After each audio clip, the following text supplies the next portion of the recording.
Ya, aduh, sudah datang. Alhamdulillah. Bismillahirrahmanirrahim. Assalamualaikum warahmatullahi wabarakatuh. Alhamdulillahilladzi arsala rasulahu bil huda wa dinil haqqi liyuzhirahu 'ala dini kullihi walau karihal musyrikun. Asyhadu an la ilaha illallah wa asyhadu anna Muhammadar Rasulullah. La ilaha illallah malikul haqqul mubin Muhammadur Rasulullah shadiqul wa'dil amin. Allahumma salli wa sallim wa barik ala sayyidina Muhammadin wa ala alihi wa sahbihi ajma'in, amma ba'du. Alhamdulillah, Akang Teteh, selayaknya segala puji serta syukur selalu kita panjatkan kehadirat Allah Subhanahu wa taala yang sudah memberikan begitu banyak nikmat untuk kita semua ya. Setiap saat kalau kita sadari nikmat terus yang kita peroleh dari Allah ya. Segala sesuatunya berupa nikmat, baik yang dilihat, yang didengar, yang dirasa, yang dialami, semuanya nikmat dari Allah. Dan juga semoga salawat serta salam selalu tercurah ke atas junjungan Nabi besar Muhammad SAW beserta keluarga, juga para sahabat, dan insya Allah sampai kepada kita yang mengaku sebagai umatnya hingga akhir zaman. Amin ya Allah ya Rabbal Alamin. Akang Teteh, selamat datang kembali di Suara Hati Dani Jaif. Ini adalah kanal berbagi inspirasi dan pengalaman hidup.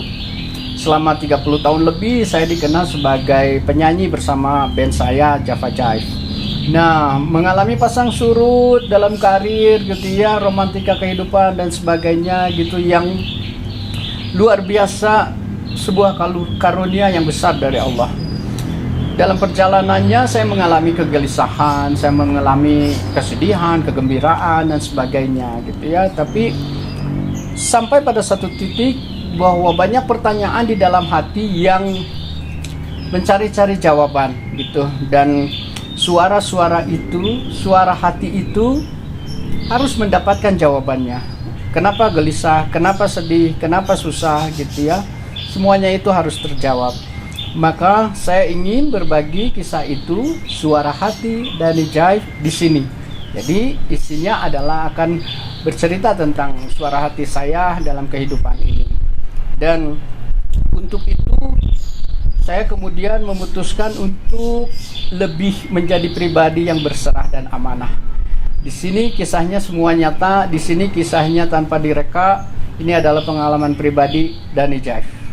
Jangan kemana-mana, sebentar lagi saya kembali ya menuturkan kisahnya.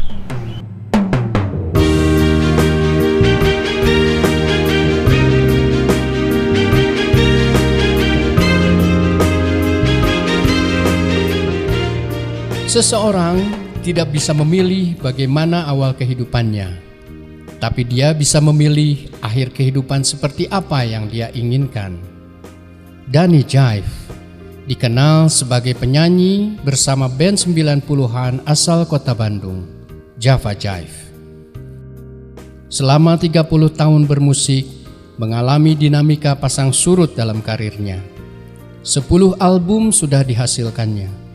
Karunia indah suara lahiriah telah mengangkat derajat kehidupannya serba kecukupan. Tapi dia gelisah. Ada sesuatu yang dia abaikan dalam kehidupannya. Kemudian Allah memberinya hidayah untuk menjadi pribadi yang lebih berserah dan amanah. Dan dia kini lebih senang mendengar dan melantunkan suara hatinya.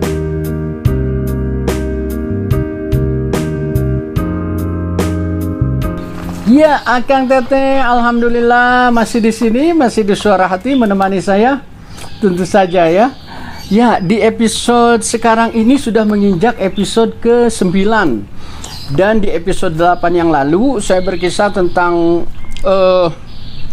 kegelisahan saya yang tadi itu, yang waktu di Bandung ya, dari 2000 sampai 2008 di Bandung itu gelisah terus gitu ya, sampai akhirnya memutuskan dan Allah memberikan petunjuk gitu untuk saya secara fisik hijrah ke Jakarta, mencari suasana baru gitu ya, mencari juga di musik waktu itu sudah dalam titik jenuh yang luar biasa gitu, sampai akhirnya ke Jakarta lagi dan saya kerja di IO. Terus kembali lagi nih ke Bandung, ceritanya tahun 2017. Nah, dari situ kembali ke Bandung itu melakukan aktivitas-aktivitas apa ya, termasuk diantaranya adalah hijrah gitu ya. Setelah hijrah secara fisik, nah saya juga pengen hijrah secara diri gitu ya, dari dalam merubah kebiasaan-kebiasaan lama saya yang kurang baik gitu untuk menjadi pribadi yang lebih baik, yang lebih berserah dan amanah. Nah, timbul pertanyaan, dari mana mulainya hijrah itu gitu ya pada awalnya. Dan ternyata menemukan gitu, hijrah itu awalnya Akang Teteh dari kesadaran kita untuk mengetahui Tuhan kita siapa gitu ya. Karena mencari-cari itu sudah ada dalam diri kita, merupakan fitrah dalam diri kita bahwa kita ini makhluk bertuhan, makhluk yang diciptakan oleh satu zat yang menguasai seluruh alam raya gitu, dan itulah Tuhan kita, dan itulah Allah. Jadi dengan kesadaran itu saya menjalin hubungan sama siapa? Menjalin hubungan sama Allah. Dengan petunjuk Allah, saya mencoba untuk menjalin. Jalinan itu disebut akad, dan kemudian jalinan yang kuat disebut akidah, gitu. Jadi hijrah itu sebaiknya dimulai dengan memperbaiki akidah kita. Dan kalau misalnya jalinan itu, akidah itu sudah mulai membaik, gitu ya, Allah ridho, Allah terus memberikan petunjuknya kepada kita, tentu saja kita juga harus bersungguh-sungguh ya dalam melakukan segala hal yang diniatkan untuk kita hijrah. Janji Allah di dalam Al-Quran, Quran surat keempat An-Nisa ayat 100 ya, wa may yuhajjir fi sabilillahi yajid fil ardi muraghaman katsira was-sa'ah. Masya Allah, sadaqallahul adzim.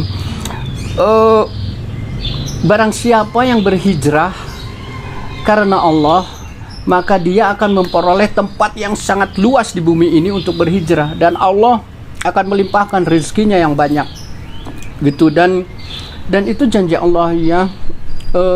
Makanya kita jangan pernah ragu untuk hijrah. Kalau kenapa harus hijrah ya, tanda-tandanya akan diberikan lah. Kita mulai gelisah, kita ingin selalu melakukan apa yang baik gitu ya. Kalau kita melakukan kesalahan, melakukan keburukan, ada gangguan, sentuhan-sentuhan di dalam hati gitu, itulah suara hati. Dan kalau kita biarkan terus, dia akan terus ternodai gitu ya. Hati akan semakin keras dan akan semakin sulit menerima hidayah.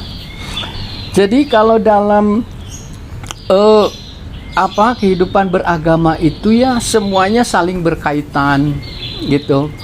Dan tidak bisa dijelaskan satu persatu saja, single saja tidak, tetapi itu berkaitan. Setelah tadi pertama kita memperkuat akidah kita, maka kalau jalinan itu sudah semakin kuat, Allah memberikan ketenangan kepada diri kita gitu ya. Dan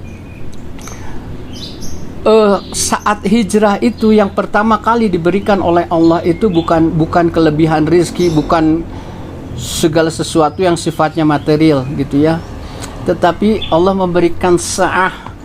Tadi itu kasira wa sa'ah. Sa'atun itu adalah ketenangan hati. Nah, jadi terlebih dahulu Allah menenangkan hati kita gitu. Allah memberikan kepercayaan diri kepada kita bahwa keputusan kita untuk berhijrah, keputusan kita untuk merubah perilaku yang tadinya kurang baik ke sesuatu yang lebih baik, itu adalah tepat. Maka Allah akan terus berikan ketenangan dan ketenangan. Huwallazi anzala sakinata fi qulubil mu'minina liyazdadu imanan ma'a imanihim. Jadi Allah memberikan ketenangan ke dalam hati untuk memperkuat keimanan kita. Keimanan yang sudah ada di dalam diri kita diperkuat sama Allah. Kita diberikan kepercayaan diri bahwa keputusan ini adalah tepat, bahwa segala sesuatu yang kita lakukan insya Allah atas bimbingan Allah gitu. Makanya hal yang pertama kali adalah yaitu dekati Allahnya saat hijrah itu ya. Niatkan bismillahirrahmanirrahim. berhijrah karena Allah gitu, maka Allah juga yang akan menunjukkan jalan-jalannya seperti apa. Dan kita harus bersungguh-sungguh menjalani itu. Waladzina jahadu fina lanahdiyanahum subulana. Jadi Allah akan, barang siapa yang benar-benar sungguh-sungguh mencari keridhaan kami, maka kami akan tunjukkan jalan-jalan kami. Allahu Akbar. Jadi itulah Akang Teteh yang saya rasakan ya saat memulai hijrah itu seperti apa. Dan alhamdulillah tanpa juga bermaksud terlalu percaya diri gitu ya, karena semuanya juga tuntunan Allah, semuanya berdasarkan petunjuk Allah. Diri ini semakin merasa kecil, semakin merasa tidak bisa apa-apa dan tidak tahu apa-apa gitu, saat lebih mengetahui gitu kasih sayang, merasakan kasih sayang Allah, mengetahui ilmu-ilmu Allah gitu yang diwariskan bagi orang-orang yang beriman. Dan itu tuh kenikmatan yang luar biasa.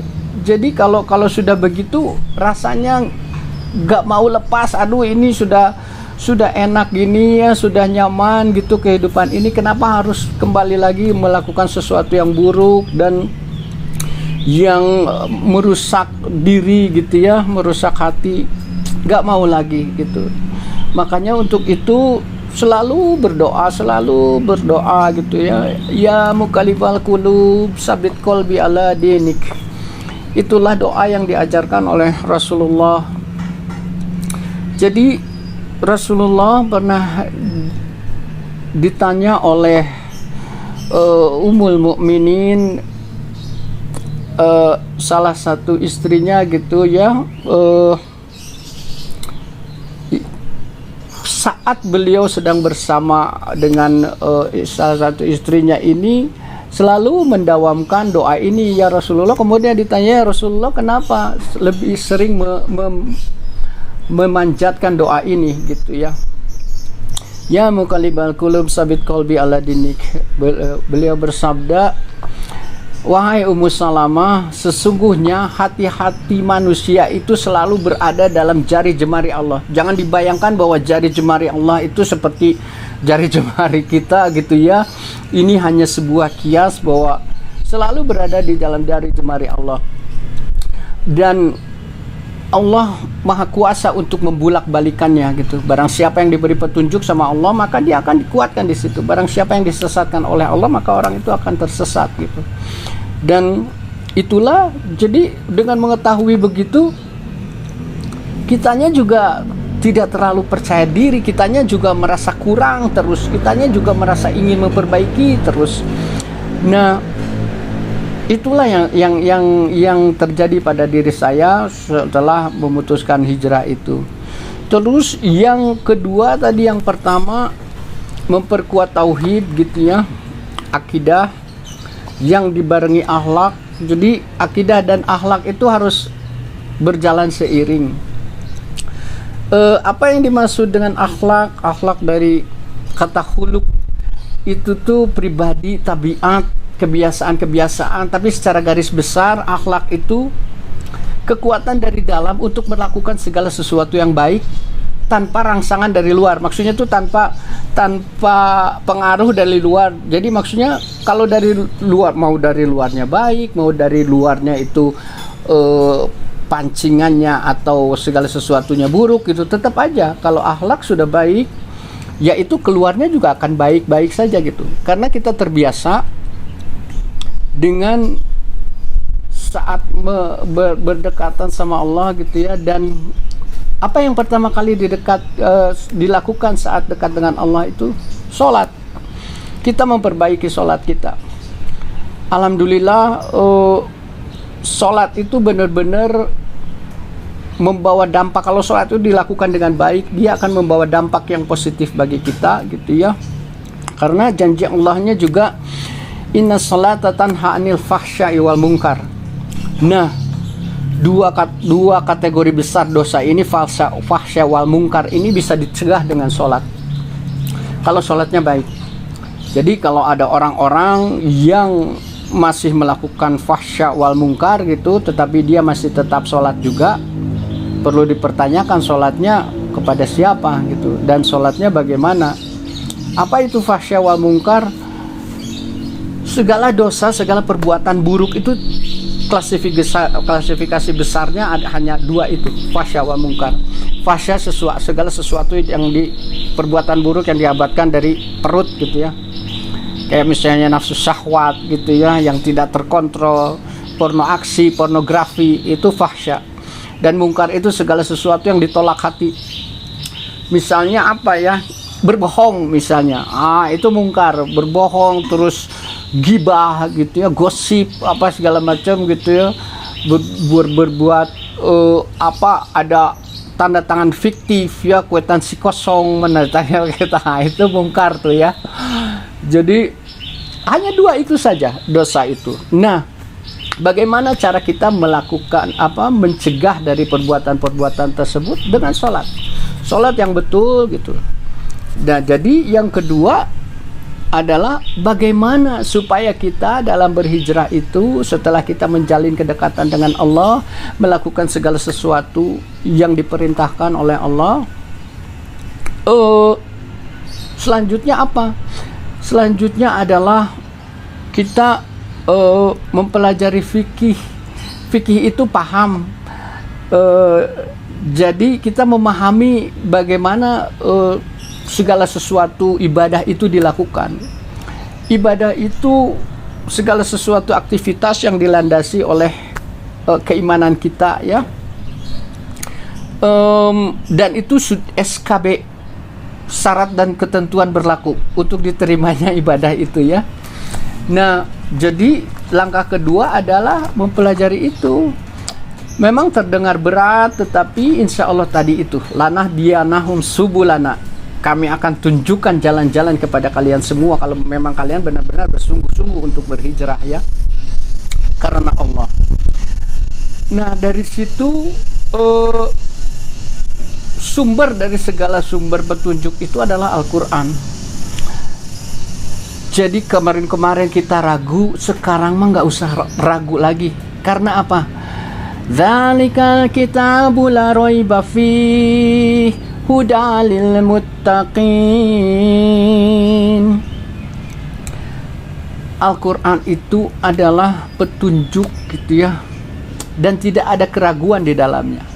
Maka kalau sekarang kita masih ragu, masih gamang, masih galau gitu, coba kita sering berinteraksi dengan Al-Quran, bagaimanapun caranya, entah membaca sendiri, entah mendengarkan dari orang, entah kita sering mendengarkan murotalnya, atau kita belajar surat-surat pendek, kita sering bermurojaah, dan yang paling penting adalah memahami isinya, supaya ayat-ayat itu benar-benar bisa menyentuh hati, dan yang paling utama adalah sedikit demi sedikit kita mengamalkannya, sehingga kita menjadi ahli Al-Quran. Ahli Al-Quran itu jangan diterjemahkan sebagai orang yang paling sering maksudnya itu menamatkan Al-Qur'annya gitu ya, sering, tetapi tidak pernah mengamalkannya. Bukan begitu. Mungkin kita tahu sedikit, tetapi kita berusaha untuk bisa mengamalkan ayat-ayat yang kita pahami, yang kita ketahui. Nah, dari sana seringnya kita berinteraksi dengan Al-Qur'an gitu. Dari sana pula hati ini oleh Allah dibersihkan gitu ya, disentuh terus gitu. Dan alhamdulillah yang tadi saatun itu semakin hari semakin diberikan sama Allah, dan kita ini semakin tenang aja. Sudah, dunia ini kecil saja gitu. Yang menjadi orientasi kita juga bukan dunia, tetapi kedekatan kita sama Allah gitu. Bagaimana bekal kehidupan untuk akhirat kita seperti apa, kita akan lebih fokus ke situ. Dan itulah yang saya alami, Akang Teteh, dalam waktu yang singkat gitu, menceritakan perjalanan hidup yang demikian luar biasa gitu ya, hiruk pikuknya gitu, tentu saja tidak akan cukup. Tapi yang paling penting adalah itu ya, Jadi apa yang saya lakukan itu, saya memperbaiki tauhidnya gitu ya, memperbaiki akidah dan akhlak, terus juga banyak berinteraksi dengan Al-Quran untuk mengetahui fikih bagaimana kita menjalankan ibadah-ibadah yang kita lakukan, yang kita diperintahkan gitu. Dan alhamdulillah Allah semakin memberikan ketenangan. Dan setelah ketenangan itu ada kegelisahan lain, karena ya Allah, saya ini kan orang hidup, saya ini kan perlu nafkah, saya ini kan perlu pulsa, saya ini kan masih perlu makan, saya ini kan. Tetapi kenapa ya banyak? Nah, ini bukan cuma keluhan saya ya, keluhan teman-teman lain. Kenapa saat hijrah itu kok malah terkesan jadi semakin sulit gitu? Oh, hijrah itu kenapa jadi susah gitu ya kesannya? Padahal tidak seperti itu. Nah, itu tadi yang diberikan sama Allah itu ketenangan tadi itu, sa'ah itu tadi. Saat kita dibenturkan, saat kita dihadapkan sama masalah-masalah kehidupan lagi gitu, sehingga kita tuh tahu kepada siapa kita meminta. Kita ini sedang mendekati Allah, makanya mintalah sama Allah gitu ya. Ya Allah, mudahkanlah rezeki saya gitu, seperti apa. Dan pada saat itu ya karena Allah berfirman, antadkhulul jannata walama ya'lamillahu ladzina jahadu minkum wa ya'lamas sabirin. Apakah kalian ini menyangka akan masuk surga sementara belum nyata bagi Allah gitu? Siapa orang-orang yang benar-benar sungguh-sungguh berjihad gitu dalam kebaikan, dan orang-orang yang bersabar belum nyata sama Allah. Jadi intinya bukan Allah menyulitkan kita dengan nafkah, dengan kebutuhan kita, itu bukan, tetapi Allah ingin melihat kesungguhan kita, benar tidak bahwa hijrahnya ini sungguh-sungguh karena aku, kata Allah. Dan benar tidak bahwa orang ini, bahwa kamu itu bersabar gitu menjalani segala sesuatunya. Kebanyakan atau ya yang saya ketahui gitu ya, teman-teman saya yang Masya Allah, insya Allah itu diberi kekuatan sama Allah gitu, dan diberi sempurnanya petunjuk dalam hijrahnya. Suka ada yang gini, gua mah jadi hijrah malah susah gitu ya. Yang tadinya sudah memutuskan berhijab gitu, kemudian dibuka lagi hijabnya. Aduh, naudzubillah, sayang sekali ya, astagfirullah. Atau yang tadinya sudah baik-baik gitu, tadinya melepaskan diri dari riba gitu ya, entah kerja di apalah perbankan konvensional atau leasing atau apapun gitu, tetapi kemudian jadi malah menekuni lagi jadi rentenir malah gitu ya. Jadi karena dorongan bahwa hijrah tuh kenapa jadi susah gitu ya. Nah, sebetulnya dorongan-dorongan itu pasti ada untuk melakukan hal-hal yang buruk, itu pasti ada. Tetapi kalau kita terus berusaha dengan sungguh-sungguh dan bersabar mendekati Allah, Allah akan memberikan burhan. Burhan itu petunjuk ke dalam hati kita ya. Misalnya gitu, misalnya kalau kita mau, kamu nggak punya uang, ya sudah minjem aja ke rentenir gitu. Tetapi kan itu kita harus menambahkan. Riba itu artinya tambahan gitu, uang dengan uang gitu, yang kamu minjam 1 juta ya nanti kembalikan 1,5 juta gitu. Nggak apa-apa kan, uang ini mau dipakai usaha gitu. Supaya kamu berdaya nih dalam hijrah ini, ayo pinjam aja dulu, nggak apa-apa, nanti dilebihkan itu mah kan kamu juga pasti mendapat lebihnya gitu.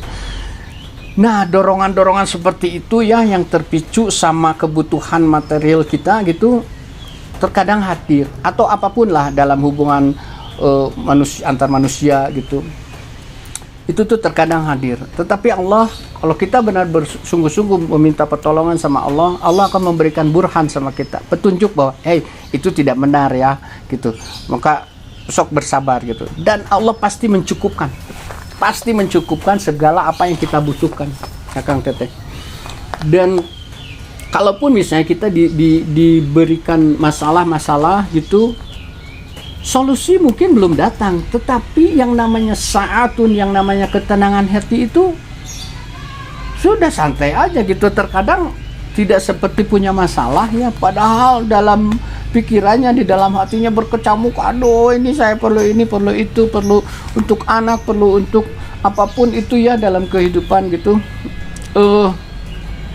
Dan cara satu-satunya adalah bersungguh-sungguh dan terus bersabar. Minta pertolongan sama Allah, pasti Allah berikan itu pertolongan. Dan yang tadinya terkesan susah nafkahnya ini akan Allah lipat gandakan. Misalnya ya, kita mendapat penghasilan gitu dalam 1 tahun itu misalnya mendapat penghasilan 2 miliar gitu. Tapi di kemudian hari setelah hijrah, setahun harusnya dapat 2 miliar gitu ya, tetapi ini kok kenapa enggak, malah cuma dapat 100.000. Nah, mungkin di hari berikutnya tidak usah memerlukan waktu setahun. Di hari berikutnya, di minggu berikutnya Allah akan lipat gandakan itu semua. Yang tadinya asalnya 2 miliar jadi 4 miliar, jadi 7 miliar, jadi 10 miliar. Allah maha berkehendak gitu. Tetapi yaitu Allah ingin melihat kesungguhan dan kesabaran kita dalam hijrah. Itu Akang Teteh. Dan insya Allah kalau kita menguatkan diri, selalu meminta pertolongan sama Allah untuk diberi istiqomah dalam hijrah kita gitu, itu sebuah karunia yang besar Akang Teteh, dan tidak ada nilainya, tidak berharga gitu ya, dengan apapun bisa diganti gitu. Dan itulah yang namanya manisnya iman. Kalau kita sudah merasakan manisnya iman, kita akan menjadi pribadi yang berakhlak mulia gitu ya, karena kita sudah terbiasa, terlatih dekat dengan Allah. Dan saat kita berdekatan dengan manusia juga, yang ada itu hanya aturan Allah, hanya pancaran sinar Allah gitu ya, segala sesuatunya menjadi baik saja. Nah, aturan-aturan segala sesuatu mengenai yang hak gitu hanya dari Allah. Allah mengatur tentang akidah kita, mengatur muamalah kita, mengatur akhlak kita. Segala sesuatunya itu diatur secara benar oleh Allah. Malikul Haqqul Mubin, Muhammadur Rasulullah Shadiqul Wa'dil Amin. Allah Raja Diraja yang maha kuasa, yang maha benar dan maha menjelaskan. Dan Rasulullah Muhammad SAW itu pribadi yang benar, pribadi yang terpercaya, tidak pernah berkhianat. Jadi kalau kita mengikuti tuntunannya, mengikuti tuntunan Allah, mengikuti tuntunan Rasul Muhammad SAW, maka kita akan menjadi pribadi yang nikmat dalam berserah dan selalu amanah, insya Allah istiqomah sampai akhir hayat kita. Begitu Akang Teteh. Alhamdulillah, aduh saya merasa lega bisa mengisahkan ini gitu ya sama Akang Teteh. Mudah-mudahan ini bisa menjadi inspirasi yang baik untuk Akang Teteh. Ambil saja yang baik-baiknya gitu ya. Kalau masih ada keraguan, dikonfirmasikan sama ustadz yang lebih kompeten, karena saya mengisahkan ini berdasarkan pengalaman gitu ya, apa yang saya alami. Dan alhamdulillah saya merasakan kebaikannya, saya merasakan hikmahnya dari semua itu. Tentu saja saya juga masih terus belajar, masih terus berusaha mendekatkan diri sama Allah gitu. Dan itu yang terasa nikmatnya. Saya tidak ingin lagi melepaskan kenikmatan itu. Saya ingin menjadi pribadi yang selalu bersyukur. Karena waktu dulu, secara garis besar apa sih yang terjadi sama Dani itu dulu? La in syakartum la azidanakum wa la in kafartum inna azabi lasadid.